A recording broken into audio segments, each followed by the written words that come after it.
നമ്മൾക്ക് അത്രയ്ക്ക് ഉന്നതമായ ഒരു ആത്മീയ അവസ്ഥയാണ് എന്ന് മനസ്സിലാക്കണം. ഒന്ന് വായിച്ച വചനം ഒന്നുകൂടി. സ്ത്രീകളിൽ നിന്ന് സത്യമായി ഞാൻ നിങ്ങളോട് പറയുന്നു, സ്ത്രീകളിൽ നിന്ന് ജനിച്ചവരിൽ സ്നാപക യോഹന്നാനേക്കാൾ വലിയവനില്ല. എങ്കിലും സ്വർഗരാജ്യത്തിലെ ഏറ്റവും ചെറിയവൻ അവനേക്കാൾ വലിയവനാണ്. നാളെ നമ്മൾ പഠിക്കാനുണ്ട് ഇനി എന്താണ് ഈ സ്വർഗരാജ്യത്തിലെ ചെറിയവൻ എന്ന് പറഞ്ഞാൽ. തൽക്കാലം ഇപ്പം നമ്മളാണെന്ന് വിചാരിക്കും, നമ്മളാണ്.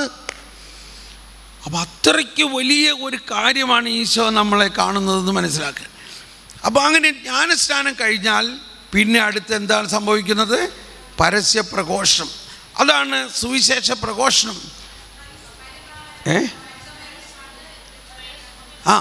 ത്രിത്വത്തെ ആരാധിക്കുന്ന, അപ്പോൾ ത്രിത്വത്തിൻ്റെ ആ ധനഹ ആ വെളിപ്പെടുത്തൽ വന്നപ്പോൾ ത്രിത്വത്തെ ആരാധിക്കുന്ന ആണ് പരിപാവനമോ. അതിനുശേഷം വചന ശുശ്രൂഷയുടെ ഒരുക്കമാണ്. പഴയ നിയമ വായന, മോശയുടെ പുസ്തകങ്ങളുടെ പഴയ നിയമം, പിന്നെ പ്രവാചക ഗ്രന്ഥങ്ങൾ, പിന്നെ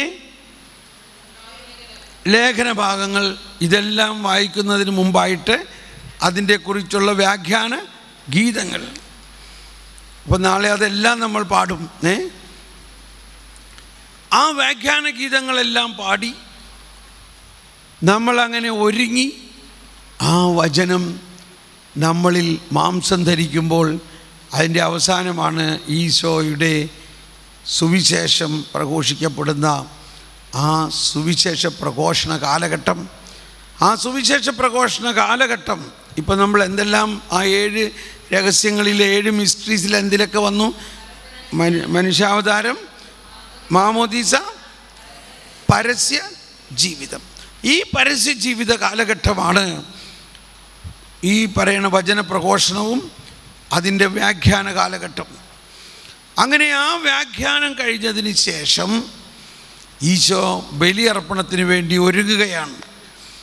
അവിടെയാണ് ഒരു പ്രീ എപ്പിക്ലേസിസ്, ഒരു വിരിചുംബനം. അത് വിശ്വാസ പ്രമാണം കഴിഞ്ഞിട്ടാണോ? അതിനു മുമ്പല്ലേ? മുമ്പ്.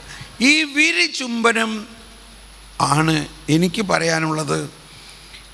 ഈ വിരിചുംബനത്തിൽ ഒരു പ്രീ എപ്പിക്ലേസിസ് ആണ്. പരിശുദ്ധാത്മാവിൻ്റെ വലിയ ഒരു അഭിഷേക നിമിഷമാണ്. എൻ്റെ അനുഭവം ഒരു കരിസ്മാറ്റിക് ധ്യാനത്തിലും ഇല്ലാത്ത, അതിനേക്കാൾ എല്ലാം വലിയ ഒരു പരിശുദ്ധാത്മാവിൻ്റെ വലിയ ഒരു അഭിഷേകം. ഈ സമയത്ത് ഈ വൈദികൻ ഓരോ ദിശയിലേക്കും നോക്കി സാഷ്ടാംഗം വീണ് 3 പ്രാവശ്യം കുമ്പിട്ട് അതിനുശേഷം കൈകൾ സ്വർഗത്തിലേക്ക് ഉയർത്തിക്കൊണ്ട് വൈദികൻ ഇങ്ങനെ പ്രാർത്ഥിക്കുമ്പോൾ പരിശുദ്ധാത്മാവിൻ്റെ വലിയ ഒരു അഭിഷേകത്തിന് വേണ്ടി അഭിഷേകം ഉണ്ടാകുകയാണ്. നിന്നുടെ വൈദികരണിയും നീ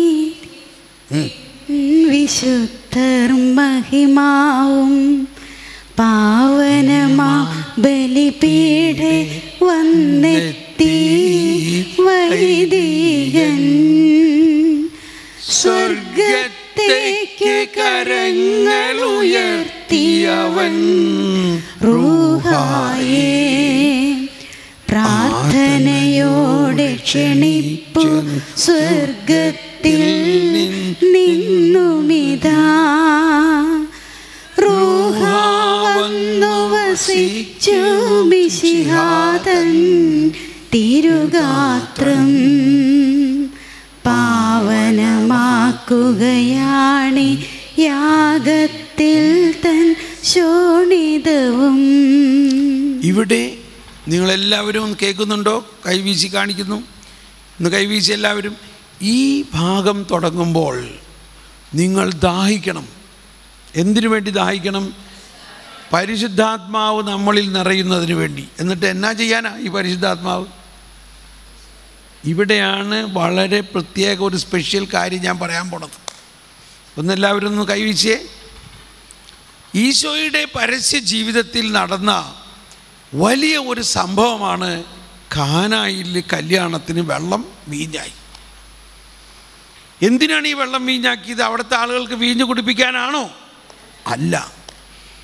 ഇതാണ് യേശുവിൻ്റെ അനുഭവം നമ്മളിലുണ്ടാകുന്നതിൻ്റെ. വെള്ളം എന്നത് ഓക്സിജനും ഹൈഡ്രജനുമാണ്, H2O. വീഞ്ഞിൻ്റെ മോളിക്യൂൾസ് എന്താണെന്നറിയോ? വീഞ്ഞിൻ്റെ മോളിക്യൂൾസ് CH3CH2OH ആണ്. CH3CH2. അപ്പോൾ H2O എന്ന ഈ പദാർത്ഥത്തെ, ഈ വെള്ളമെന്ന സൃഷ്ടിയെ ദൈവത്തിൻ്റെ കൃപയുടെയും പരിശുദ്ധാത്മാവിൻ്റെയും പ്രവർത്തനത്തിലൂടെ മറ്റൊരു സൃഷ്ടിയാക്കി രൂപാന്തരപ്പെടുത്തുന്നു എന്നതാണ്. ഇതാണ് യോഹന്നാൻ്റെ സുവിശേഷത്തിൽ ഉടനീളം കാണുന്നത്.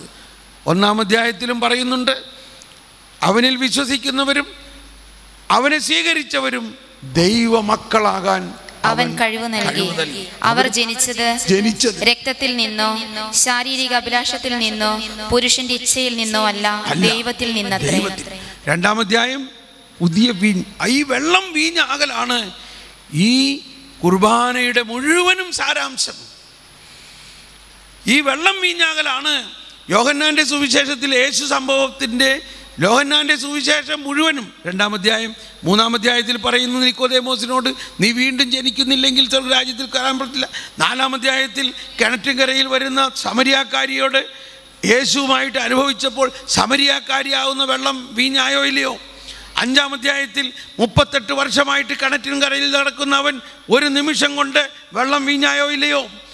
6-ാം അധ്യായത്തിൽ അതിൻ്റെ തിയോളജി, അതിൻ്റെ ദൈവശാസ്ത്രം പറയാണ്, ഞാൻ സ്വർഗത്തിൽ നിന്നിറങ്ങി വന്ന ജീവനുള്ള അപ്പമാകുന്നു, ഇത് ഭക്ഷിക്കുന്നവൻ ഞാനായി മാറും, ഇത് ഭക്ഷിക്കുന്നവൻ ഞാനായി മാറും, അവൻ നിത്യജീവനായി മാറും. 7-ാം അധ്യായം ജീവൻ്റെ ജലം, എന്നിൽ വിശ്വസിക്കുന്നവൻ്റെ ഹൃദയത്തിൽ നിന്നും അവനാകെ മാറും, അവൻ ജീവജലത്തിൻ്റെ ഉറവയായിട്ട് മാറും. 8-ാം അധ്യായം പിടിക്കപ്പെട്ടവൾ മാത്രമല്ല, കല്ലെറിയാൻ വന്നവർ വരെ രൂപാന്തരപ്പെട്ടു. കല്ലെറിയാൻ വന്നവരോട് പറഞ്ഞു, നിങ്ങളിൽ പാപം ചെയ്യാത്തവൻ കല്ലെറിഞ്ഞോ, മോശയുടെ നിയമം അനുസരിച്ച് നടപ്പായിക്കോ. പക്ഷേ കല്ല് പൊക്കിയിട്ട് എറിയാൻ പറ്റണില്ല. എന്തു പറ്റി? അവരിൽ വെള്ളം വീഞ്ഞായി. അവരാകുന്ന ഫരിസേയൻ മാറി, അവരുടെ ഫരിസേയൻ മാറി, അവരുടെ ഫരിസേയ മനോഭാവം രൂപാന്തരപ്പെട്ടു. 9-ാം അധ്യായം അന്ധൻ കാഴ്ച കൊടുക്കുന്നു, മണ്ണെടുത്ത് തുപ്പി. എന്താണ് മണ്ണും തുപ്പലുമിൻ്റെ അർത്ഥം? മണ്ണ് മനുഷ്യൻ്റെ ഒറിജിനൽ നേച്ചർ, തുപ്പൽ ദൈവത്തിൻ്റെ കൃപയുടെ നേച്ചർ, ദൈവിക സ്വഭാവം. അപ്പോൾ മണ്ണും വിണ്ണും ഒന്നായി. അത് അവൻ്റെ കണ്ണിൽ തേച്ചതോടെ അവൻ പുതിയ സൃഷ്ടിയായി. പിന്നെ അവസാനം ലാസർ. ഇവരെല്ലാം വെള്ളം വീഞ്ഞായി പുതിയ സൃഷ്ടിയാകുന്ന പ്രതീകമാണ്. അങ്ങനെയാണ് നമ്മുടെ ഫരിസേയൻ മാറുന്നത്. Praise the Lord. നമ്മുടെ ഫരിസേയനെ പരിശുദ്ധാത്മാവിലൂടെ കൗദാശികമായ ഒരു രൂപാന്തരീകരണത്തിലൂടെ നാളെ നമുക്ക് മാറ്റണം. വെള്ളമാണ് ഫരിസേയൻ, വീഞ്ഞാണ് ഈശോ മിശിഹ. നമ്മളിലുള്ള പഴയ മനുഷ്യനാണ് ഈ വെള്ളം. ആ വെള്ളത്തെ, അപ്പോൾ ഈ വിരിചുംബന സമയം എന്ന് പറയുന്നത് ഒരു പ്രീ എപ്പിക്ലസിസ് ആണ്. പരിശുദ്ധാത്മാവ് കടന്നു വന്ന് ക്രിസ്തുവിൻ്റെ ശരീരം, ഗാത്രം എന്ന് പറയുന്നത് സഭയാകുന്ന നമ്മൾ ഓരോരുത്തരുമാണ്. നമ്മളെ പാടെ രൂപാന്തരീകരിക്കുന്ന ഒരു വലിയ അനുഭവം നിങ്ങൾക്കുണ്ടാവും. ഇത് അനുഭവിക്കണം. അതാണ് ഞാൻ ഇത്രയും വിവരിക്കാൻ കാരണം. ഇതായിരിക്കും നമ്മുടെ ഈ ധ്യാനത്തിൻ്റെ ഏറ്റവും വലിയ അനുഭവം. അതുകൊണ്ട് നിങ്ങൾ അതിനു വേണ്ടി ദാഹിക്കണം. ഈശോ പറഞ്ഞൊറ്റ കാര്യം മനസ്സിലാക്കുക, ദാഹിക്കുന്നവർ എൻ്റെ അടുക്കൽ വരട്ടെ, അവർ എന്നിൽ നിന്ന് കുടിക്കട്ടെ. യേശുവിനെ നമ്മൾ ഭക്ഷിക്കുക മാത്രമല്ല, യേശുവിലുള്ള പരിശുദ്ധാത്മാവിനെ കുടിക്കുക കൂടി ചെയ്യുകയാണ്. എന്നിൽ നിന്ന് കുടിക്കട്ടെ. ഒന്നുകൂടി ഒന്ന് പാടി, ആ ഒരു വരി ഒന്നുകൂടി പാടി, അതൊന്നുകൂടി പാടി, എല്ലാവരും ഒന്ന് പാടി, അതൊന്ന് പഠിച്ചേ. പാവനമാം ബലിപീഠേ വന്നെത്തി വൈദികൻ എല്ലാവരും സ്വർഗത്തേക്കു കരങ്ങൾ ഉയർത്തിയവൻ റൂഹായേ പ്രാർത്ഥനയോടെ ക്ഷണിക്കും സ്വർഗത്തിൽ നിന്നുമിതാ റൂഹ വന്നു വസിച്ചു മിശിഹാതൻ തിരുഗാത്രം അത് നമ്മളെല്ലാവരുമാണ് ആ തിരുഗാത്രം പാവനമാക്കുകയാണ് യാഗത്തിൽ തൻ ശോണിതവും. സമ്മതിച്ചോ? എല്ലാവരും വേറെ ഒരു പല വിചാരത്തിലും പോകാതെ അതിനു മുമ്പേ തന്നെ ദാഹത്തോടെ ആ നിമിഷം പുസ്തകമുള്ള എല്ലാവരും പുസ്തകം എടുക്കാൻ നോക്കുക. അപ്പോൾ വൈദികൻ നടുവിലേക്ക് വരും. അവിടെ വിരിചുംബനം നടക്കുന്ന സമയത്ത് 4 ദിക്കിലേക്ക് തിരിഞ്ഞ് 4 പ്രാവശ്യം മുട്ടുകുത്തി, അതായത് 4 പ്രാവശ്യം മുട്ടുകുത്തി ഓരോ പ്രാവശ്യവും ഓരോ ദിശയിലും 3 പ്രാവശ്യം സാഷ്ടാംഗം അല്ലെങ്കിൽ നമിച്ചുകൊണ്ട്, അങ്ങനെ 12 പ്രാവശ്യം നമിച്ചുകൊണ്ട് സ്വർഗത്തേക്ക് കരങ്ങൾ ഉയർത്തി വൈദികൻ റൂഹായെ ക്ഷണിക്കുമ്പോൾ റൂഹ വന്ന് കർത്താവിൻ്റെ ഗാത്രമായ സഭ മുഴുവനിലും വരും. നമ്മളിൽ മാത്രമല്ല. ഞാൻ പെട്ടെന്ന് പറയാണ്, ചങ്ങനാശ്ശേരിയിൽ പണ്ട് നമ്മൾ കൺവെൻഷൻ നടത്തിയപ്പോൾ ഇതേമാതിരി നടത്തിയിട്ടുണ്ട്. കാഞ്ഞിരപ്പള്ളിയിലെ കൺവെൻഷൻ നടത്തിയപ്പോൾ കാഞ്ഞിരപ്പള്ളിയിലെ കൊച്ചച്ഛൻ, അപ്പോൾ കൊച്ചച്ഛൻ ഓർഗനൈസിങ്ങിലായിരുന്നു, അതുകൊണ്ട് ഓടി നടക്കാനെല്ലാം. കൊച്ചച്ഛൻ ഈ റാസ കുർബാനയുടെ അടുത്ത് ഈ വിരിചുംബനം ഈ പ്രാർത്ഥനയുടെ അടുത്ത് നിന്നിട്ട് കൊച്ചച്ഛൻ പരിശുദ്ധാത്മാവ് കൊണ്ട് നിറഞ്ഞിട്ട് അങ്ങ് വാവിട്ട് അങ്ങ് കരയാൻ തുടങ്ങിയിട്ട് അവിടെ നിന്ന് ഓടിപ്പോയി എന്താ പറയുക മേടയിലേക്ക് പോയി വാതിലടിച്ച് അവിടെ ഇരുന്നു. He's uncontrollable. എനിക്ക് എപ്പോഴും ഇത് വലിയൊരു അനുഭവമാണ്. ഒരുപാട് പേര് ആ സമയത്ത് വാവിട്ട് കരഞ്ഞു പോകാറുണ്ട്. അതുകൊണ്ട് അങ്ങനെ കരയാൻ വന്നാൽ നിങ്ങൾ കരഞ്ഞോ, ആരെ നോക്കണ്ട, ആരും അങ്ങോട്ട് നോക്കുന്നില്ല. പരിശുദ്ധാത്മാവിൻ്റെ ഒരു വലിയ കുത്തൊഴുക്കാണ് അതിന് കാരണം. അതുകൊണ്ട് ആ റൂഹാക്ഷണ പ്രാർത്ഥനയായിരിക്കും ഈ റാസ കുർബാനയിൽ വളരെ ഒരു പ്രത്യേക അനുഭവം. ഓക്കെ, അതിനുശേഷം നമ്മൾ വിശ്വാസ പ്രമാണം, കാഴ്ചവെപ്പ്, വിശ്വാസ പ്രമാണം, കാർസൂസ, അതൊക്കെ നമ്മൾ സാധാരണ ചെയ്യുന്ന മാതിരി തന്നെ. പിന്നെ കുർബാനയുടെ മറ്റ് ഭാഗങ്ങളിലേക്ക് നമ്മൾ പ്രവേശിക്കുന്നു. ഇപ്പം നമ്മൾ എന്തിലാണ് കാഴ്ചവെപ്പും കുർബാനയിൽ പ്രവേശിക്കുമ്പോൾ യേശുവിൻ്റെ പീഠാനുഭവത്തിലേക്ക് പ്രവേശിക്കുകയാണ്. നമ്മുടെ ആ നമ്പറിൽ ഇപ്പം എത്രയാണ് നിൽക്കണേ? നമ്മൾ പരസ്യ ജീവിതം കഴിഞ്ഞു 4, പീഠാനുഭവത്തിലേക്ക് പ്രവേശിക്കുന്നു. അപ്പം നമ്മൾ ഈ കുർബാന എന്ന് പറയുന്നത് യേശു അർപ്പിക്കുന്ന കുർബാനയിൽ ഇത്രയും സമയം ബലിവേദിയിൽ നിന്നും വചനം മുറിച്ച്, യേശുവാകുന്ന വചനത്തെ മുറിച്ച് നൽകിയിരുന്നു. He was breaking the word. അപ്പോൾ ബലിവേദി, വചനവേദിയിലും ബലിവേദി, വചനവേദിയിൽ നിന്ന് യേശുവാകുന്ന വചനത്തെ മുറിച്ച് കീറി നമുക്ക് തരുന്നു. അതുപോലെ തന്നെയാണ് ബലിവേദിയിൽ നിന്നും തൻ്റെ ശരീരത്തെ മുറിച്ചു തരുന്നു. ഈ ബലിവേദിയിലേക്ക് യേശു വരുമ്പോൾ കാര്യം മാറി. ഇവിടെ യേശു പുരോഹിതനും ബലി വസ്തുവുമാണ്. ഇത് ശരിക്കും മനസ്സിലാക്കണം. ഇതാണ് കത്തോലിക്ക പൗരോഹിത്യത്തിൻ്റെ ഏറ്റവും പ്രധാന രഹസ്യം. പുരോഹിതൻ എന്നെല്ലാവരും പറയാറുണ്ട്, ഇല്ലേ? പുരോഹിതൻ, പ്രൊട്ടസ്റ്റാൻറ്റിലും പുരോഹിതനുണ്ട്, ഹിന്ദുക്കൾക്കും പുരോഹിതനുണ്ട്, ഇല്ലേ? പക്ഷേ കത്തോലിക്ക പൗരോഹിതൻ എന്ന് പറഞ്ഞാൽ അദ്ദേഹം ഒരു ക്രിസ്തുവാണ്. ക്രിസ്തു എന്ന് പറഞ്ഞാൽ പുരോഹിതനും അതേസമയം ബലി വസ്തുവാണ്. അതിൻ്റെ ഏറ്റവും മഹത്തായ ഒരു നിമിഷമായിരിക്കും അവിടെ. അതുകൊണ്ടാണ് പല പ്രാവശ്യം നമ്മളോട് പ്രാർത്ഥിക്കുകയാണ്, നമ്മളോട് യാചിക്കുകയാണ്, നിങ്ങൾ എനിക്ക് വേണ്ടി പ്രാർത്ഥിക്കുവിൻ. ഞാനിതൊന്നും ചെയ്യാൻ എനിക്ക് യാതൊരു യോഗ്യതയുമില്ല. ഇത്രയും വലിയ ഒരു രഹസ്യം ഇവിടെ അനാവരണം ചെയ്യപ്പെടാൻ പോവുകയാണ്. അപ്പോൾ അവിടെ നമ്മൾ അത് ഉൾക്കൊള്ളണം. പുരോഹിതൻ, യേശു പുരോഹിതൻ ഇവിടെ. എന്നാൽ ആ പുരോഹിതൻ തന്നെയാണ് ബലിവസ്തു. കർത്താവിൽ ഞാൻ ദൃഢമായി ശരണപ്പെട്ടു, കർത്താവിൻ തിരുമൈ നിണവുമിതാ. അപ്പം അവിടെയും എന്താണ്, ചിലർക്കത് മനസ്സിലാവുന്നില്ല. അതിപ്പോൾ തിരുമൈ നിണമായിട്ടില്ലല്ലോ, ഈ അപ്പവും വീഞ്ഞും ആണല്ലോ അത്. അപ്പം അവിടെ സമർപ്പിക്കുന്ന അപ്പവും വീഞ്ഞും മാത്രമല്ല, ഈ വിശ്വാസി സമൂഹം മുഴുവനും, ഈ വൈദികനും വിശ്വാസി സമൂഹം മുഴുവനും കർത്താവ് ഈശോ മിശിഹായുടെ ശരീരമാണ്. ആ അർത്ഥത്തിലാണ് നമ്മൾ ആ ഗാനത്തെ ഉൾക്കൊള്ളേണ്ടത്. മിശിഹ കർത്താവിൻ തിരുമൈ നിണവുമിതാ, പാവന ബലിപീഠേ സ്നേഹഭയങ്ങളോടണയുക നാം. അപ്പം അവിടെ ഓക്കെ, ആ സമർപ്പണം കഴിഞ്ഞു.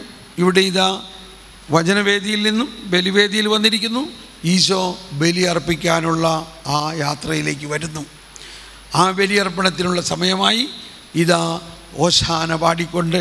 അപ്പോൾ അവിടെ അനാഫറ പ്രാർത്ഥനകൾ, ഈ അനാഫറ പ്രാർത്ഥനകളാണ് പ്രത്യേകിച്ച് നമ്മുടെ സിറോ മലബാർ സുറിയാനി കുർബാനയുടെ ഹൃദയം, ഹാർട്ട് ഓഫ് ദ മാസ്. ഇവിടെ ഈ അനാഫറ പ്രാർത്ഥനകൾ ആദായി മാറെ എന്ന ആദ്യത്തെ അപ്പസ്തോലന്മാരുടെ സഹാപ്പസ്തോലന്മാരായിരുന്ന അവരിലൂടെ ഉണ്ടായിട്ടുള്ള അനാഫറകളാണ്.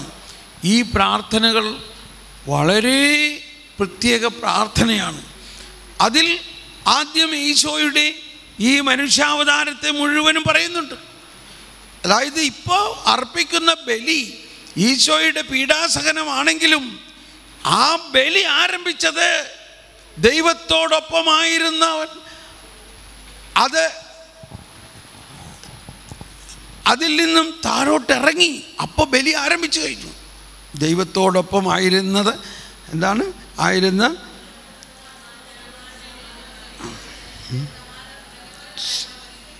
ചിന്തിക്കാതെ തന്നെ തന്നെ താഴ്ത്തി. അവിടെ ബലി ആരംഭിച്ചു. തന്നെ തന്നെ താഴ്ത്തി. അതേ, ഒരു ദാസൻ്റെ രൂപം ധരിച്ചുകൊണ്ട്, അതേ കുരിശുമരണം വരെ, അതേ അനുസരണമുള്ളവനായി തീർന്നുകൊണ്ട്. ഇതെല്ലാം പ്രാർത്ഥിക്കുമ്പോൾ നമ്മുടെ ജീവിതവുമായിട്ട് ബന്ധപ്പെടുത്തണം. ഇതെല്ലാം നമുക്ക് വേണ്ടിയാണ് ഇതെല്ലാം ചെയ്തത്. ആർക്ക് വേണ്ടി ഇതെല്ലാം ചെയ്തത്? നമ്മൾ ഓരോരുത്തർക്കും വേണ്ടിയും ലോകം മുഴുവനും വേണ്ടിയുമാണ് ചെയ്തത്. വളരെ പേഴ്സണലായിട്ട് നമുക്കതിനെ കാണാം, അതേസമയം ആഗോള വ്യാപകമായിട്ട് നമുക്ക് കാണാം. അങ്ങനെ ആ അനാഫറ പ്രാർത്ഥനകളെല്ലാം സജീവമായി നമ്മൾ പങ്കുകൊള്ളണം. ഓരോ വാക്കുകളും വലിയ അർത്ഥമാണ് അതിലുള്ളത്. അതിലാണ് ബുദ്ധിയെ പ്രകാശിപ്പിക്കുന്നു, വചനമാകുന്ന ദൈവത്തെ നമ്മൾ ആരാധിക്കുന്നു, ഇതെല്ലാം. അങ്ങനെ തുടർന്ന് ഇതാ സ്ഥാപക വചനങ്ങൾ പ്രഖ്യാപിക്കുമ്പോൾ എന്താണ് അവിടെ പറയുന്നത്? ഇത് നിങ്ങൾക്ക് വേണ്ടി വിഭജിക്കപ്പെടുന്ന എൻ്റെ ശരീരമാകും. ആ ശരീരമാകുകയാണത് അവിടെ. ഇത് നിങ്ങൾക്ക് വേണ്ടി നൽകുന്ന എൻ്റെ രക്തമാകുന്നു. ഇത് നിങ്ങളുടെ പാപമോചനത്തിന് വേണ്ടി നൽകുന്ന പുതിയ ഉടമ്പടിയിലുള്ള എൻ്റെ രക്തമാണ്. ഇപ്പോൾ നമ്മുടെ പാപം മോചിപ്പിക്കുന്നത് നമ്മൾ കൽപ്പന അനുസരിച്ച് കണിശമായിട്ട് കർക്കശമായി ജീവിക്കുന്നതിലൂടെയാണോ? കർത്താവ് ഈശോ മിശിഹ തൻ്റെ ശരീരവും രക്തവും നൽകി നമ്മുടെ പാപത്തിന് പരിഹാരം ചെയ്തതിലൂടെയാണോ? അതാണ് നമ്മൾ വിശ്വസിക്കേണ്ടത്. അവിടെ കർത്താവ് ഈശോ മിശിഹ എൻ്റെ പാപത്തിന് പരിഹാരം ചെയ്തു പോയില്ലയോ? ഇപ്പോൾ ഇവിടെ ഞാൻ ഒരു ചെറിയ കാര്യം, അല്ല അതിപ്പോൾ പറയണ്ട, അല്ലേ നാളെ പറയാം, ഓക്കെ, എന്നെ ഓർപ്പിച്ചാൽ മതി. എന്തോ പറയാൻ വിട്ടുപോയി, ഇപ്പോൾ പറഞ്ഞാൽ നിങ്ങൾ മൂഡ് ഔട്ടാവും. അപ്പം ഈ ഈശോയുടെ ഈ ബലിയിൽ ആ കവനൻ്റ് റിലേഷൻഷിപ്പ്, പുരോഹിതൻ, ബലിവസ്തു, ഇതെല്ലാം നമ്മൾ കണ്ടുകൊണ്ട് ആ ബലി നമ്മളുടെ ജീവനുമായിട്ട് അങ്ങ് ഒന്നാകുകയാണ്. പിന്നെ അതിനുശേഷം അനാഫറ പ്രാർത്ഥനയുടെ മറ്റ് പ്രാർത്ഥനകൾ, പിന്നെ മധ്യസ്ഥം. അപ്പോൾ ഇവിടെ പീഡാസഹനം, മരണം, ഉയർപ്പ്, ഇത്ര ഇവിടെ നടക്കും. മരണം, അടക്കൽ, ഉടർ. ഇത് ഇത്രയും കഴിഞ്ഞു. ഇത് കഴിഞ്ഞ് ആ പ്രാർത്ഥനകൾക്കെല്ലാം ശേഷം ഒരു എപ്പിക്ലെസിസ് വരുന്നു. കർത്താവേ, അവിടുത്തെ പരിശുദ്ധാത്മാവ് എഴുന്നള്ളി വരണം. അവിടെയും നമ്മൾ ദാഹിക്കണം. ആ പരിശുദ്ധാത്മാവ് എഴുന്നള്ളി വന്ന് ഈ കുർബാനയിൽ ആവസിച്ച് അതിനെ വിശുദ്ധീകരിച്ച് അതിനെ പാപങ്ങൾ പുറത്ത് കണ്ടു എല്ലാം അവിടെ സംഭവിക്കുകയാണ്.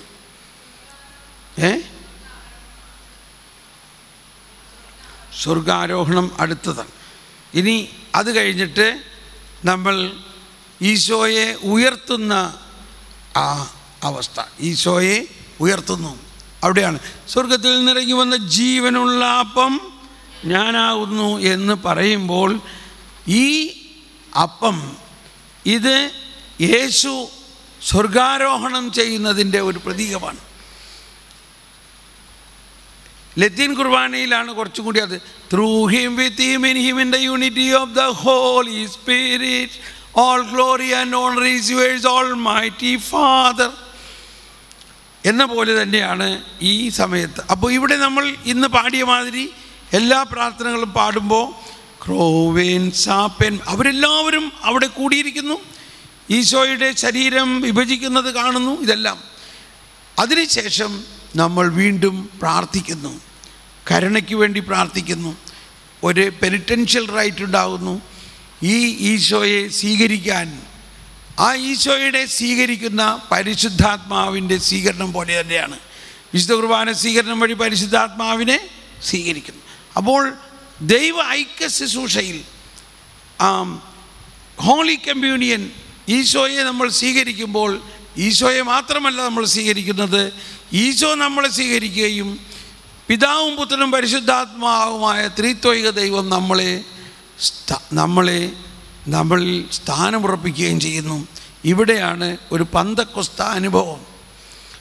അന്ന് പഴയ നിയമത്തിലെ യേശയ്യായുടെ പുസ്തകത്തിൽ 6-ാം അധ്യായത്തിൽ പറയുന്നുണ്ട്, സെറാഫുകളിലൊന്ന് കുടിലുകൊണ്ടൊരു തീക്കനലെടുത്തുകൊണ്ട് എൻ്റെ അധരത്തിൽ വന്ന് സ്പർശിച്ചു. അവൻ എൻ്റെ അധരങ്ങളെ സ്പർശിച്ചിട്ട് പറഞ്ഞു, ഇത് നിന്റെ അധരങ്ങളെ സ്പർശിച്ചിരിക്കുന്നു, നിന്റെ മാലിന്യം നീക്കപ്പെട്ടു. മലങ്കര കുർബാനയിൽ ആ വാക്ക് പറഞ്ഞുകൊണ്ടാണ് വിശുദ്ധ കുർബാന സ്വീകരണം. കർത്താവ് ഈശോ മിശിഹായുടെ ശരീരവും രക്തവുമാകുന്ന തീക്കട്ട പാപങ്ങളുടെ പൊറുതിക്കും നിത്യജീവനുമായിട്ട് നൽകുന്നു. തീക്കട്ട. ഓക്കെ, അങ്ങനെ അവിടെ നമ്മൾ വീണ്ടും സ്വർഗസ്ഥനായ പിതാവിൻ്റെ പ്രാർത്ഥന പ്രാർത്ഥിച്ച് വീണ്ടും നമ്മൾ ഇതിനു വേണ്ടി ഒരുങ്ങി ആ പന്തക്കൊസ്ത അനുഭവത്തിലേക്ക് വന്നു. ഇവിടെ യേശു പൂർണ്ണമായി നമ്മളുടെ ജീവിതത്തെ രൂപാന്തരപ്പെടുത്തി പുതിയ സൃഷ്ടിയാക്കി ഒരു നവചൈതന്യം കൊണ്ട് നമ്മൾ നിറയ്ക്കുന്നു. നമുക്കതിന് മുമ്പൊക്കെ ഉള്ള പ്രാർത്ഥനകളിൽ കാണാം, വൈദികൻ മൗനമായിട്ട് പ്രാർത്ഥിക്കുന്ന പ്രാർത്ഥനകളുണ്ട്, അല്ലാതെയും പ്രാർത്ഥിക്കുന്ന പ്രാർത്ഥനകളുണ്ട്. അവിടെ ആ മൗനമായിട്ട് പ്രാർത്ഥിക്കുന്ന പ്രാർത്ഥന സാധാരണ ചിലപ്പോൾ നമ്മളുടെ പിതാക്കന്മാരുടെ ദൈവമായ കർത്താവ് അങ്ങ് വാഴ്ത്തപ്പെട്ടവനാകുന്നു, അങ്ങയുടെ നാമം എന്ന് സ്തുതിരമാകുന്നു, ഞങ്ങളുടെ പാപങ്ങൾക്കനുസരിച്ച് അങ്ങ് ഞങ്ങളോട് പ്രവർത്തിച്ചില്ല, പ്രത്യുത അങ്ങയുടെ ദയാധിക്യത്താൽ അന്ധകാര ശക്തികളിൽ നിന്ന് അങ്ങ് ഞങ്ങളെ രക്ഷിച്ചു, അങ്ങയുടെ പ്രിയപുത്രനും ഞങ്ങളുടെ കർത്താവ് ഈശോ മിശിഹായുടെ രാജ്യത്തിലേക്ക് ഞങ്ങളെ ക്ഷണിച്ചു, മിശിഹാ വഴി അങ്ങ് മരണത്തിൻ്റെ ശക്തി നശിപ്പിക്കുകയും അക്ഷയമായ ജീവൻ ഞങ്ങൾക്ക് നൽകുകയും ചെയ്തു. കർത്താവായ ദൈവമേ, അങ്ങയുടെ നിർമ്മലവും പരിശുദ്ധവുമായ ബലിപീഠത്തിൽ നിന്നുകൊണ്ട് ജീവദായകവും പരിശുദ്ധവുമായ ഈ കുർബാന അങ്ങേക്ക് അർപ്പിക്കാൻ ഞങ്ങളെ യോഗ്യരാക്കിയല്ലോ. പരിപൂർണമായ വിശുദ്ധിയോടും ഈ ദാനം സ്വീകരിക്കുവാൻ അങ്ങയുടെ കൃപയാൽ ഞങ്ങളെ അർഹരാക്കണമേ. ഇത് ഞങ്ങൾക്ക് ശിക്ഷാവിധിക്ക് കാരണമാകാതെ അങ്ങയുടെ കാരുണ്യത്തിനും ഞങ്ങളുടെ പാപങ്ങളുടെ മോചനത്തിനും മരിച്ചവരുടെ ഉയർപ്പിനും നിത്യജീവിതത്തിനും നിദാനമാകട്ടെ. ഇതെല്ലാം ഒരു വെറും റിച്വൽ അല്ല, ഇതൊരു സത്യമാണത്. ഇനി വിശുദ്ധ കുർബാന സ്വീകരണ സമയത്തുള്ള പ്രാർത്ഥനകൾ നമ്മൾ നോക്കുകയാണെങ്കിൽ അതാണ്, നമ്മെ ജീവിപ്പിക്കുന്ന കർത്താവ് ഈശോ മിശിഹായുടെ കൃപാവരം അവിടുത്തെ കാരുണ്യത്താൽ നാം എല്ലാവരിലും സമ്പൂർണ്ണമാകട്ടെ. ഓരോ അക്ഷരവും എന്തോ ഒരു വലിയ രഹസ്യമാണത്. നമ്മെ ജീവിപ്പിക്കുന്ന, നമ്മൾ ചത്തുകിടക്കായിരുന്നു അല്ലയോ? ആയിരുന്നു. എന്തുകൊണ്ട്?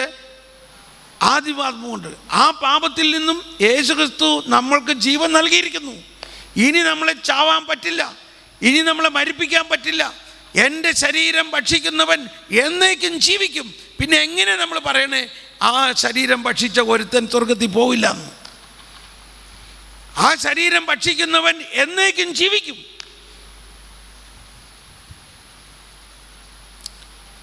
നമ്മെ ജീവിപ്പിക്കുന്ന കർത്താവ് ഈശോ മിശിഹായുടെ കൃപാവരം അവിടുത്തെ കാരുണ്യത്താൽ നാം എല്ലാവരിലും. അപ്പോൾ ഇത് ഇന്ന് ജീവിപ്പിച്ച് പിന്നെ നാളെ മരിക്കുമോ? അതായത് അത്രയ്ക്ക് വലിയ ഒരു രഹസ്യമാണ് അവിടെ. നമ്മളതങ്ങ് വിശ്വസിക്കണം. അങ്ങനെ വിശ്വസിച്ച് നമ്മൾ സ്വീകരിക്കുമ്പോൾ അത് നമ്മളുടെ ആത്മാവിൻ്റെ ഔഷധമാണ്. നമ്മുടെ ആത്മാവ് പിന്നെ പാപത്തിൽ വീഴാതിരിക്കുന്നതിനുള്ള കരുത്ത് ലഭിക്കുകയാണ്. നമ്മൾ പാപത്തിൽ വീഴാതിരിക്കുന്നതിനുള്ള കരുത്ത് കൂടിയാണ്. ആ അർത്ഥത്തിലാണ് ഈശോ പാപിനോട് പറഞ്ഞത് മേലിൽ പാപം ചെയ്യരുത് എന്ന് പറയുന്നതിൻ്റെ അർത്ഥം നിനക്ക് ഇനി പാപം ചെയ്യാൻ പറ്റാത്ത തരത്തിൽ നിന്നെ എൻ്റെ കൃപാവരം രൂപാന്തരപ്പെടുത്തുകയാണ്. അത്രയ്ക്ക് വലിയ ഔഷധമാണ്. CCC 1393 ആണോ നോക്കിയേ, 1393 ആണോ നോക്കി, 1391 വിശുദ്ധ കുർബാന സ്വീകരണത്തെക്കുറിച്ച് പറയുന്നുണ്ട്. ഓക്കെ, അതിനുശേഷം ദിവ്യകാരുണ്യ സ്വീകരണം ക്രിസ്തുവിനോടുള്ള നമ്മുടെ ഐക്യം വളർത്തുന്നു. ദിവ്യകാരുണ്യം സ്വീകരിക്കുന്നതിന്റെ പ്രധാന ഫലം യേശുക്രിസ്തുവുമായുള്ള ഉറ്റ ബന്ധമാണ്. യഥാർത്ഥത്തിൽ കർത്താവ് പറഞ്ഞു, എൻ്റെ ശരീരം ഭക്ഷിക്കുകയും എൻ്റെ രക്തം പാനം ചെയ്യുകയും ചെയ്യുന്നവൻ എന്നിലും ഞാൻ അവനിലും വസിക്കും. ക്രിസ്തുവിലുള്ള ജീവന്റെ അടിസ്ഥാനം ദിവ്യകാരുണ്യ വിരുന്നാണ്. ജീവിക്കുന്നവനായ പിതാവ് എന്നെ അയച്ചു, ഞാൻ പിതാവ് മൂലം ജീവിക്കുന്നു. ഒരു മിനിറ്റ്, 391 വായിച്ചേ. 91 വായിച്ചേ, എന്നാൽ 93 വായിക്കും. ദിവ്യകാരുണ്യ സ്വീകരണം നമ്മെ പാപത്തിൽ നിന്ന് അകറ്റുന്നു. കണ്ടോ, ഒന്നുകൂടി വായിച്ചത്. ദിവ്യകാരുണ്യ സ്വീകരണം നമ്മെ പാപത്തിൽ നിന്ന് അകറ്റുന്നു. ദിവ്യകാരുണ്യത്തിൽ നാം സ്വീകരിക്കുന്ന ക്രിസ്തുവിന്റെ ശരീരം നമുക്ക് വേണ്ടി നൽകപ്പെട്ടതാണ്. നാം പാനം ചെയ്യുന്ന രക്തം പാപമോചനത്തിനായി അനേകർക്ക് വേണ്ടി ചിന്തപ്പെട്ടതാണ്. ഇക്കാരണത്താൽ നമ്മെ കഴിഞ്ഞകാല പാപത്തിൽ നിന്നും ശുദ്ധീകരിക്കാതെയും ഭാവി പാപങ്ങളിൽ നിന്ന് സംരക്ഷിക്കാതെയും നമ്മെ ക്രിസ്തുവിനോട് ഐക്യപ്പെടുത്തുക ദിവ്യകാരുണ്യത്തിന് കഴിയുകയില്ല. മറിച്ച് പറയുകയാണെങ്കിൽ നമ്മെ വരാനിരിക്കുന്ന ഭാവി പാപങ്ങളിൽ വീഴാതെ സംരക്ഷിക്കുന്നതിനും കഴിഞ്ഞ പാപങ്ങളിൽ നിന്നും പൂർണ്ണമായി ശുദ്ധീകരിക്കുന്നതുമാണ് വിശുദ്ധ ദിവ്യകാരുണ്യ സ്വീകരണത്തിൽ സംഭവിക്കുന്നത്. അതാണ് നമ്മെ ജീവിപ്പിക്കുന്ന കർത്താവ്. നമ്മെ ഒന്ന് പറഞ്ഞെല്ലാവരും, നമ്മെ ജീവിപ്പിക്കുന്ന കർത്താവ് ഈശോ മിശിഹായുടെ കൃപാവരം അവിടുത്തെ കാരുണ്യത്താൽ നാം എല്ലാവരിലും സമ്പൂർണ്ണമാണ്. നിങ്ങൾ ഇതിൻ്റെ ഫുൾ മീനിങ്ങിൽ അതങ്ങ് സ്വീകരിക്കണം. അങ്ങനെ 1-2 പ്രാവശ്യം ഒന്ന് സ്വീകരിക്കുമ്പോൾ നമ്മുടെ ഉള്ളിലേക്ക് ഒരു വലിയ ആത്മീയ ശക്തി എരച്ച് കയറും. നമ്മൾ ഒന്നുകൊണ്ടും ഭയപ്പെടേണ്ട ആവശ്യമില്ല. എൻ്റെ ശരീരം ഭക്ഷിക്കും, എൻ്റെ രക്തം പാനം ചെയ്യും, മാനവൻ എന്നിൽ നിവസിക്കും, അവനിൽ ഞാനും നിശ്ചയമായി. ഇങ്ങനത്തെ ഒരു വലിയ ഔഷധ ശക്തി, ഒരാത്മീയ ശക്തി നമ്മളിൽ. ഇവിടെയാണ് ആ ഉയർപ്പ്. ഞാൻ ഈ യേശു ആൽഫായും ഒമേഗായുമാണ്. ഈ യേശുവാണ് പറഞ്ഞത്, ഞാനാകുന്നു പുനരുത്ഥാനവും ജീവനും. നമ്മൾ ഈ ഭക്ഷിക്കുന്ന ഈശോ ഉത്ഥാനം ചെയ്ത ഈശോയും അന്ത്യദിനത്തിൽ ഉത്ഥാനം നൽകുന്ന ഈശോയുമാകുന്നു. അതുകൊണ്ട് അന്ത്യദിനത്തിലുണ്ടാകുന്ന 1002 നമ്മൾ വായിച്ചു ഇന്നലെ, ഒന്നുകൂടി വായിച്ചോളൂ. അതായത് അന്ത്യദിനത്തിൽ നമ്മളെല്ലാവരും ഉയർത്തെഴുന്നേൽക്കും. എന്നാൽ മറ്റൊരു വിധത്തിൽ പറഞ്ഞാൽ പരിശുദ്ധാത്മാവിലൂടെ അവസാന ദിവസം ക്രിസ്തു നമ്മെ ഉയർപ്പിക്കുമെന്നത് സത്യമെങ്കിൽ ഒരു വിധത്തിൽ നാം ക്രിസ്തുവിനോടുകൂടി ഉത്ഥാനം ചെയ്തു കഴിഞ്ഞു എന്നതും സത്യമാണ്. എന്തെന്നാൽ പരിശുദ്ധാത്മാവിന്റെ പ്രവർത്തനത്താൽ ക്രിസ്തീയ ജീവിതം ഭൂമിയിൽ ഇപ്പോൾ തന്നെ ക്രിസ്തുവിന്റെ മരണത്തിലും ഉത്ഥാനത്തിലുമുള്ള പങ്കുചേരലാണ്. ഇപ്പോൾ തന്നെ ആ പങ്കുചേരലിൻ്റെ ഏറ്റവും വലിയ അവസ്ഥയാണ് ഈ ദിവ്യകാരുണ്യ സ്വീകരണം. ജോൺ പോൾ രണ്ടാമൻ മാർപ്പാപ്പ ചാക്രിക ലേഖനം എക്ലീസിയ യൂക്രിസ്ത്യ ലേഖനത്തിൽ പറയാണ്, eucharistic Lord Jesus in the Eucharist is yesterday's and today's and of the future. He is there. ആ ഈശോ ഇന്നലത്തെയും ഇന്നത്തെയും വരാനിരിക്കുന്നവരും ഇവിടെ വന്നിരിക്കുകയാണ്. ഓക്കെ, അപ്പോൾ ഇവിടെയാണ് പിന്നെ നമ്മൾ സഹോദരരെ സ്വർഗരാജ്യത്തിലുള്ള വിശ്വാസത്തോടെ ആ സ്വർഗരാജ്യം അത് ഇനി വിശദമായിട്ട് പഠിക്കണം. ദൈവപുത്രൻ്റെ ശരീരവും സ്വീകരിക്കാനും അവിടുത്തെ രക്തം പാനം ചെയ്യാനും തിരുസഭ. ഇനി ഈ വിശുദ്ധ കുർബാന സ്വീകരണത്തിന് ശേഷം ദൈവജനം പരിശുദ്ധ കുർബാന സ്വീകരിച്ച് കഴിയുമ്പോൾ വൈദികൻ്റെ പ്രാർത്ഥനയാണ്.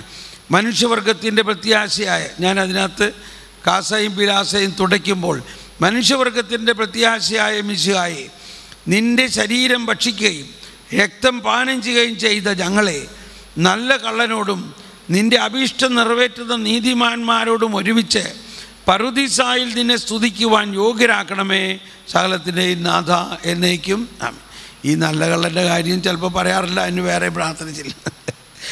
അതിനുശേഷം നമ്മൾ പ്രാർത്ഥിക്കുകയാണ്, വിശ്വാസപൂർവ്വം നമ്മൾ സ്വീകരിച്ച ദിവ്യരഹസ്യങ്ങൾ ഞങ്ങളുടെ കടങ്ങളും പാപങ്ങളും പുറത്ത് കേട്ടോ. ഞങ്ങളുടെ കർത്താവെ, വിശ്വാസപൂർവ്വം ഞങ്ങൾ സ്വീകരിച്ച ദിവ്യരഹസ്യങ്ങൾ ഞങ്ങളുടെ കടങ്ങളുടെ പൊറുതിക്ക് കാരണമാകട്ടെ. ഒന്ന് വിശ്വസിക്കുക.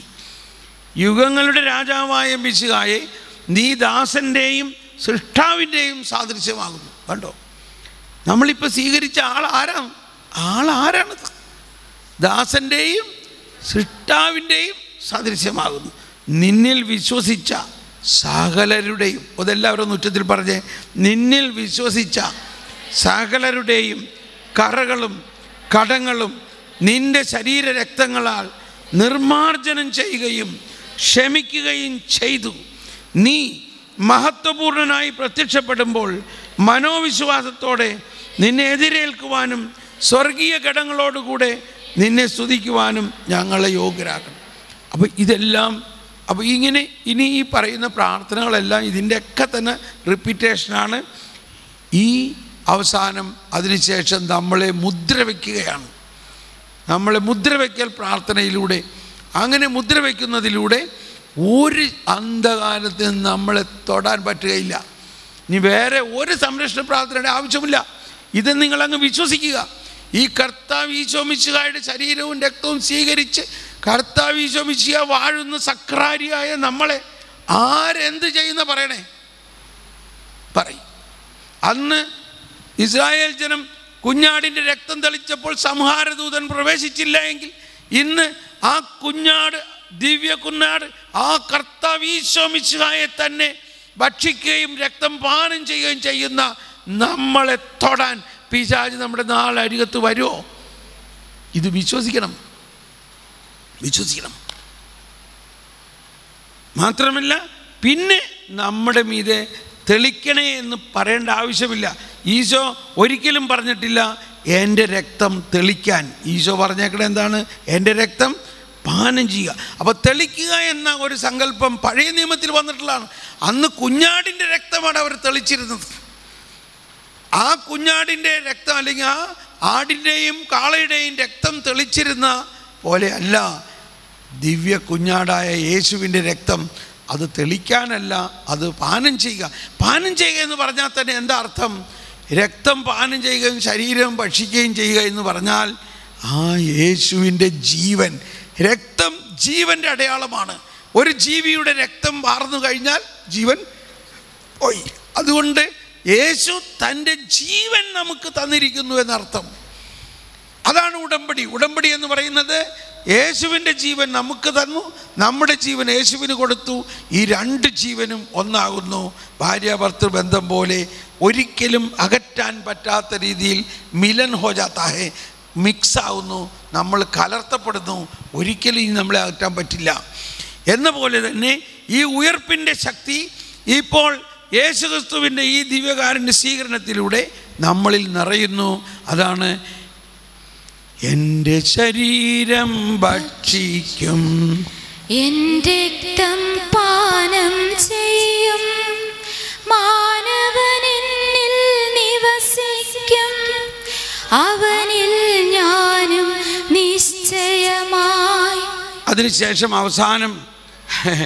അവസാനത്തെ ഒരു അവസാന ആശീർവാദ പ്രാർത്ഥനയിൽ മറ്റൊന്നാണ്. ഇത് ഞാൻ വളരെയധികം മിസ്അണ്ടർസ്റ്റാൻഡ് ചെയ്തിട്ടൊരു പ്രാർത്ഥനയാണ്.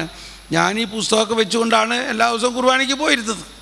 പക്ഷേ ഈ അവസാന പ്രാർത്ഥന വരുമ്പോൾ പുസ്തകം അടച്ച് നമ്മൾ കൈകൂപ്പി നിൽക്കും. അപ്പോൾ അതുകൊണ്ട് അത് ശ്രദ്ധിച്ചിരുന്നില്ല. മൈക്കിലൂടെയൊക്കെയുള്ള ഒച്ചയാണല്ലോ കേൾക്കണത്. അപ്പോൾ അവിടെ ഇങ്ങനെയാണ് ഞാനിങ്ങനെയാണ് കേട്ടിരുന്നത്. ഭീതി കലർന്ന യുഗാന്ത്യത്തിൽ സ്വർഗീയോർസ്ലേ എന്താ. ഈ കുറച്ച് നാൾ മുമ്പാണ് അവിചാരിതമായിട്ട് ഒന്ന് പുസ്തകം തുറന്നു പിടിച്ചപ്പോഴാണ് അവിടെ പറയണത് എന്താ, ഭീതി കലർന്ന യുഗാന്ത്യം എന്നല്ല, പ്രീതി കലർന്ന യുഗാന്ത്യം എന്നാണ്. ഒന്ന് ആലോചിച്ച് നോക്കിയേ. 19 വർഷം ഞാൻ ഈ കുർബാന അർപ്പിച്ചത് മുഴുവനും ഇത് കേട്ടുകൊണ്ടാണ്. എന്ത് കേട്ടുകൊണ്ട്? ഭീതി കലർന്ന യുഗാന്ത്യത്തിൽ സ്വർഗീയോർ. കാരണം നമ്മുടെ അകത്ത് ഈ യുഗാന്ത്യത്തെക്കുറിച്ച് ഭീതി കലർന്ന ഒരാശയമാണ് തന്നേക്കണത്. അതുകൊണ്ട് അച്ഛൻ പ്രാർത്ഥിച്ചേക്കണത് പ്രീതി കലർന്ന് തന്നെയാണ് ഞാൻ കേട്ടത്. ഈ മുമ്പിൽ തന്നെ നിന്നിട്ട് ഞാൻ കേട്ടത്. ഞാൻ സത്യം പറയാണ്, ഞാനങ്ങ് ലജ്ജിച്ചു പോയി. ശരിക്കും ഇന്ന് ഞാൻ അതോർത്ത് പരിതപിക്കുകയാണ്. ഈ പുസ്തകം കയ്യിൽ വെച്ചുകൊണ്ട് നടന്നിട്ട് ഈ പുസ്തകത്തിൻ്റെ അവസാനത്തെ ഒരു വാക്കിൽ എന്നെ കുടുക്കിയല്ലോ. ഇത്രയും നാൾ ഭീതി കലർന്ന യുഗാന്ത്യം എന്നാണ് ഞാൻ കേട്ടുകൊണ്ടിരുന്നത്. പിന്നീടാണ് മനസ്സിലായത് അതെൻ്റെ തെറ്റാണ്. ഭീതി കലർന്ന യുഗാന്ത്യമല്ല, പ്രീതി കലർന്ന യുഗാന്ത്യത്തിൽ നഗരത്തിൽ മാലാഖമാരൊത്തുവലം ഭാഗം നമ്മൾ കരുടട്ടെ. Praise the lord. തോമസ് പോളിൻ്റെ കുർബാന കഴിഞ്ഞു. അപ്പോൾ നാളെ ഈ ഓർമ്മകളെല്ലാം വെച്ച് നാളെ നിങ്ങളുടെ ജീവിതത്തിലെ പുത്തൻ കുർബാനയായിരിക്കും. The only mass, the first mass, the only mass, the last mass. അതുപോലെ നിങ്ങൾ ബലിയർപ്പിക്കാൻ ഇടയാകട്ടെ. Good night.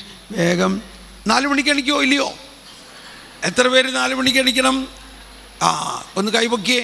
ഇനി 4 മണി എണിക്ക് എല്ലാ ദിവസത്തേക്കുമായിട്ട് അങ്ങ് സൈൻ ചെയ്താലോ? എല്ലാ ദിവസത്തേക്കും നാളെ മുതൽ എല്ലാ ദിവസത്തേക്കുമായിട്ട് 4 മണിക്ക് എണിക്കാനുള്ള ഒരു കൈവെക്കുക. കർത്താവേ, 4 മണിക്ക് തന്നെ ഇവരോരോരുത്തരെയും എണിപ്പിക്കുന്നതിന് എൻ്റെ ആത്മാവുമായിട്ട് ഇവരെ സെറ്റാക്കിയിരിക്കുന്നു. പരിശുദ്ധാത്മാവേ, എന്നെ 3:20 വിളിച്ചേക്കണേ. അതോടൊപ്പം ഇവർ 4 മണിക്കും വിളിച്ചേക്കണേ. ആമേൻ.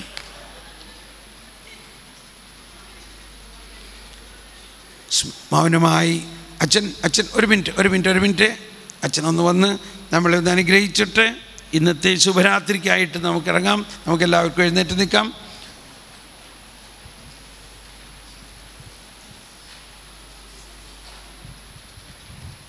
നാഥനായ ദൈവമേ, ഈ സുപ്രഭാതം മുതൽ ഈ രാത്രി 11 മണി വരെ ദീർഘിച്ച ഈ മനോഹരമായ പുണ്യദിനത്തിൽ അങ്ങ് ഞങ്ങൾക്കായി പങ്കുവച്ച എല്ലാ സ്നേഹത്തെയും കരുണയെയും ഞങ്ങൾ പ്രത്യേകമായി നന്ദിപൂർവ്വം സ്മരിക്കുന്നു. ഇന്നത്തെ പുണ്യദിനത്തിൽ ഞങ്ങളുടെ പാപങ്ങളെപ്പറ്റി അനുതപിക്കുകയും ദൈവത്തിൻ്റെ വലിയ കരുണയുടെ അടയാളമായ വിശുദ്ധ കുമ്പസാരത്തിൽ പങ്കുചേർന്നുകൊണ്ട് അങ്ങയുടെ തിരുരക്തത്താൽ ഞങ്ങളെല്ലാം കഴുകപ്പെടുകയും വീണ്ടും വിശുദ്ധീകരിക്കപ്പെട്ട ദൈവമക്കളുടെ ആ ഔന്നത്യത്തിലേക്ക് ഞങ്ങളെ ഉയർത്തുകയും ചെയ്ത് കൃപയോർത്തിനെ സ്തുതിക്കുന്നു.